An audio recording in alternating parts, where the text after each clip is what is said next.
Hi viewers, welcome back to my channel.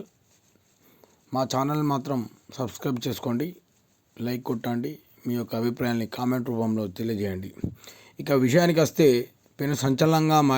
Telugu రాష్ట్రాల్లో పెను సంచలనంగా మారిన ఎన్ కన్వెన్షన్ కూల్చివేత హాట్ టాపిక్గా మారింది.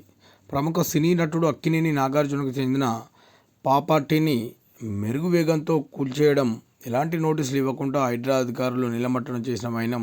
దీనికి సంబంధించిన వీడియోలు పెద్ద మొత్తంలో సోషల్ మీడియాలో వైరల్ అవుతున్నాయి. అయితే ఇక్కడ ఫంక్షన్ చేసుకోవాలంటే చాలామంది ఆసక్తి ప్రదర్శిస్తారు. తాము జరుపుకునే వేడుకలకు వీలుగా ఈ కన్వెన్షన్ సెంటర్గా ఖాళీగా లేకుంటే తమ ఈవెంట్ను వాయిదా వేసుకునే సందర్భాలు కూడా ఉన్నాయి. కాంక్రీట్ జంగల్గా మాదిరి ఉండే హైదరాబాద్ మహానగరంలో ఒక లేక్, దాని పక్కన ఎన్ కన్వెన్షన్ మిగిలిన వాటికి కాస్త భిన్నంగానే ఉంటుంది. ఇక్కడి పరిసరాలు సంథింగ్ స్పెషల్గా ఉంటాయని చెబుతారు. దీనికి తోడు హైటెక్ సిటీకి అత్యంత సమీపంలో, హైటెక్స్కు కాస్తంత దూరంలో ఉంటుంది ఈ ఎన్ కన్వెన్షన్. మరింత క్లియర్గా చెప్పాలంటే శిల్పారామం ఎదురుగా కాస్తంత లోపలగా ఉంటుంది ఈ యొక్క ఎన్ కన్వెన్షన్. అందరికీ అనువుగా ఉండే ఈ ప్లేస్ తమ్మిడికుంట చెరువును ఆనుకొని ఉండడం మరొక ప్రత్యేకత. అయితే ఎన్ కన్వెన్షన్లో 4 వేదికలు ఉన్నాయి.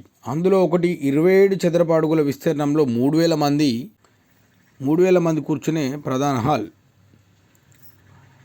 అయితే ఖరీదైన వివాహాలు, రిసెప్షన్లు, భారీ ఫ్యాషన్ షోలు, సినిమా వేడుకలకు మాత్రమే కాదు, ఐటీ కంపెనీల ప్రత్యేక వేడుకల్ని ఇందులో నిర్వహిస్తుంటారు నిర్వాహకులు.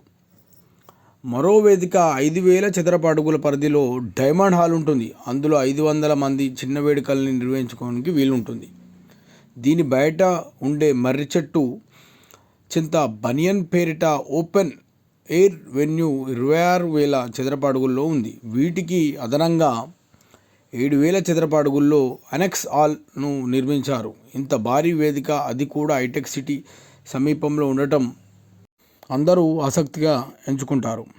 అయితే దీని యొక్క అద్దె కాస్త ఎక్కువనే. మార్కెట్ వర్గాల సమాచారం ప్రకారం ఇక్కడ అద్దె 5 లక్షల నుండి ప్రారంభం అవుతుందని. ఎన్ కన్వెన్షన్లో ఫంక్షన్ నిర్వహించడం హోదాకు చిహ్నంగా భావించేవారు ఇందులోనే ఫంక్షన్ నిర్వహిస్తారు. 5 లక్షల నుండి ప్రారంభమైన ఈ అద్దె భారీ స్థాయిలో ఉన్నట్టు సమాచారం.